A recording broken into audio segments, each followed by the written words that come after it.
रहे हैं और आप भी तालियां बजाकर स्वागत कर दो भाई। लिया लिया लिया।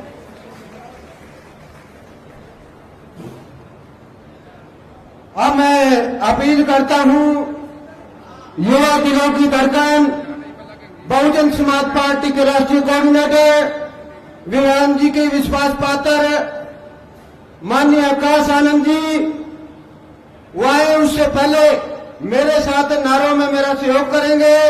इनेलो बसपा गठबंधन जिंदाबाद जिंदाबाद जिंदाबाद इनेलो बसपा गठबंधन जिंदाबाद जिंदाबाद जिंदाबाद। बाबा साहब और साहब कंशीराम अमर रहे अमर रहे अमर रहे दाऊद बिलाल अमर रहे अमर रहे अमर रहे। बहन कुमारी मावती जिंदाबाद जिंदाबाद जिंदाबाद चौधरी ओम प्रकाश चौटाला जिंदाबाद जिंदाबाद जिंदाबाद माननीय आकाश आनंद जिंदाबाद जिंदाबाद जिंदाबाद माननीय आकाश आनंद जिंदाबाद जिंदाबाद जिंदाबाद माननीय आकाश आनंद जिंदाबाद जिंदाबाद जिंदाबाद इनेलो बसपा गठबंधन जिंदाबाद जिंदाबाद जिंदाबाद। माननीय आकाश आनंद जी युवा दिलों की धड़कन, उनसे गुजारिश करता हूं कि आए हुए लोकसभा स्तरीय कार्यकर्ताओं के अपने दिशा निर्देश दे। माननीय आकाश आनंद जी जोरदार ताली के साथ उनका वेलकम करें, स्वागत करें। जय भीम जय भारत। जय भीम। साथियों, आज यहां मौजूद मेरी सभी माताएं, बहनें, मेरे बड़े बुजुर्ग और आज यहां इतनी बड़ी संख्या में मौजूद यहां अपना कीमती समय निकालकर शामिल हमारे सभी युवा साथी जिन्होंने मेहनत कर यहां आज इस सभा को सफल बनाया, तो आप सभी का मैं तहे दिल से धन्यवाद करता हूं। साथ ही साथ आज यहां मौजूद हमारे प्रेस, हमारे गीतकार, हमारे सभी साथियों, आप लोग जो आज यहां इस सभा में मौजूद, आप लोगों का भी मैं तहे दिल से धन्यवाद करता हूं। साथियों, हरियाणा में होने वाले विधानसभा आम चुनाव के संबंध में कुछ जरूरी बात आप लोगों के बीच में रखने से पहले मैं अपने सभी संतों, गुरुओं व महापुरुषों को, जिसमें खासकर महात्मा ज्योतिबा फूले, छत्रपति शाहू जी महाराज, नारायणा गुरु, पेरियार रामास्वामी जी, बाबा साहब डॉक्टर भीमराव अंबेडकर जी एवं मान्यवर साहब श्री काशीराम जी को नमन करता हूं। साथियों, मैं बहुजन समाज पार्टी की राष्ट्रीय अध्यक्ष व उत्तर प्रदेश की 4 बार रही मुख्यमंत्री व पूर्व सांसद आदरणीय बहन जी के नाम से लोकप्रिय बहन कुमारी मायावती जी का पूरे तहे दिल से आभार प्रकट करता हूं।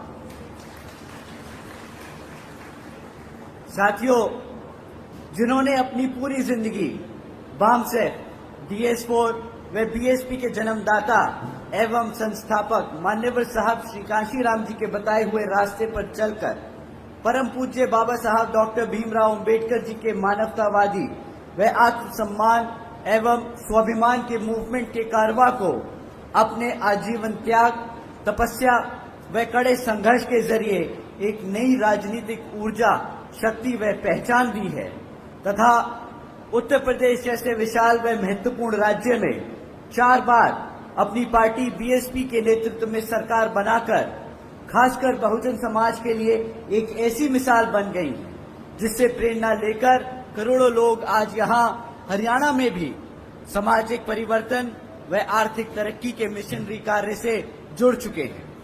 इतना ही नहीं, बल्कि मैं खुद भी उनके इस नेतृत्व से प्रभावित होकर BSP के मूवमेंट से जुड़ चुका हूं और उनके पद चिन्हों पर चलकर इस मिशनरी दायित्व, कर्तव्य व फर्ज को अपनी आखिरी सांस तक निभाने की पूरी कोशिश करूंगा।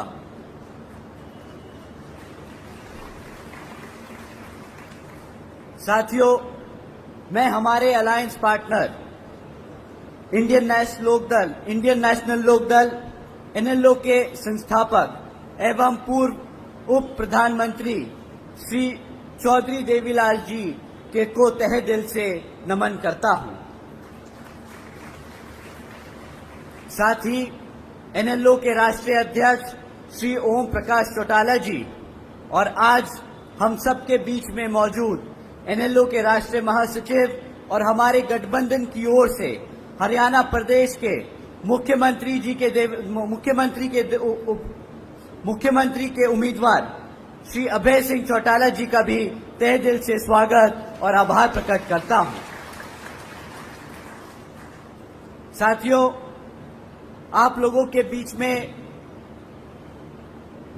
विधानसभा से संबंधित कुछ मुद्दे रखने से पहले अभी परसों आदरणीय बहन जी के एक प्रेस कॉन्फ्रेंस के बारे में आप लोगों से मैं बात करना चाहूंगा।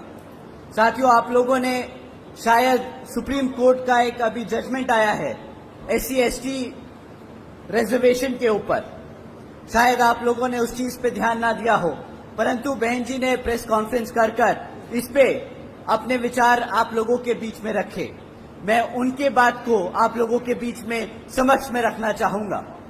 साथियों, सुप्रीम कोर्ट का जो जजमेंट अभी आया है, उसके तहत जो SC/ST में जो जातियां हैं उनको रिजर्वेशन देने का अधिकार जो आज तक पार्लियामेंट और राष्ट्रपति के पास हुआ करता था, वो आज उनसे छीनकर राज्य की सरकारों को देने का काम कर दिया गया।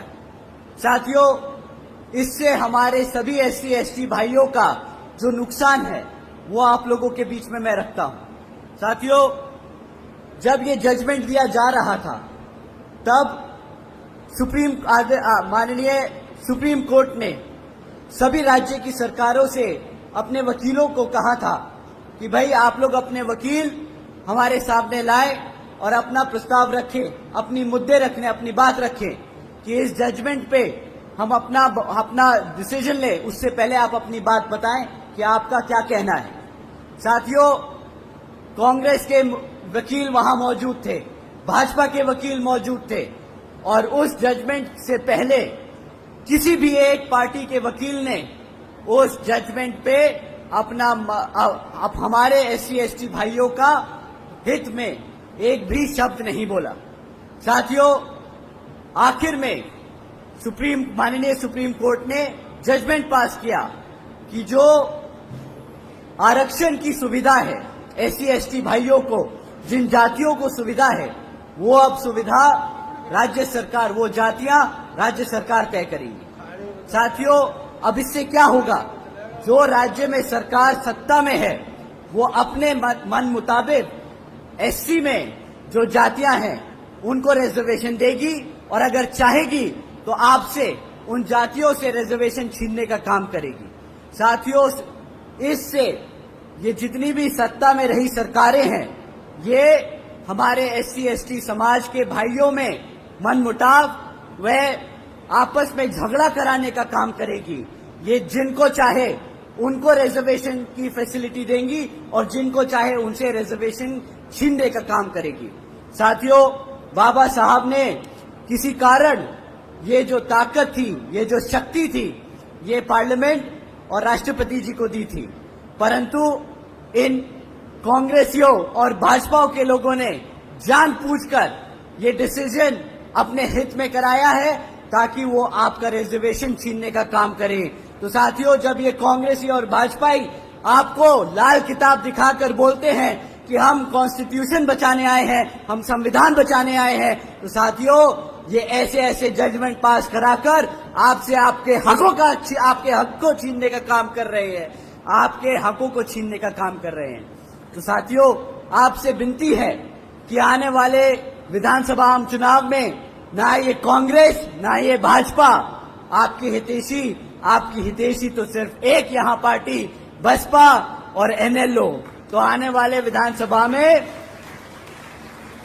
आप हमारे श्री अभय सिंह चौटाला जी को मुख्यमंत्री बनाकर इन सब को खदेड़ बहार कर यहां पर अपने हितों को सुरक्षित करने का काम करें। साथियों, पिछले 10 सालों से यहां हरियाणा प्रदेश में भाजपा की सरकार यहां भाजपा की सरकार आसीन है और पिछले 10 सालों में इन्होंने कई विरोधी काम, जनता विरोधी, किसान विरोधी, दलित, SC ST विरोधी काम करे हैं। परंतु अब विधानसभा आम चुनाव सर पर हैं तो ये आप लोगों के बीच में आकर आपसे वोट मांगने का काम करेंगे। परंतु इस बारी आप सबको वोट डालने से पहले इनसे कुछ जरूरी मुद्दों पर सवाल करने हैं। मैं साथियों आपसे जाति और धर्म के आधार पर सवाल करने को नहीं कहूंगा। मैं आपसे कहूंगा कि आप इनसे शिक्षा पे, रोजगार पे और बढ़ती हुई महंगाई पे सवाल करें। मैं यहां मौजूद मेरी सभी माँ बाप, मेरे सभी बड़े माँ बाप और युवा साथियों से पूछना चाहूंगा कि पिछले 10 सालों में आपके बच्चों के लिए, मेरे युवा साथियों, आपके रोजगार के लिए, आपकी शिक्षा के लिए इस सरकार ने क्या काम किया। साथियों, बीजेपी की सरकार के चलते हुए पिछले 10 सालों में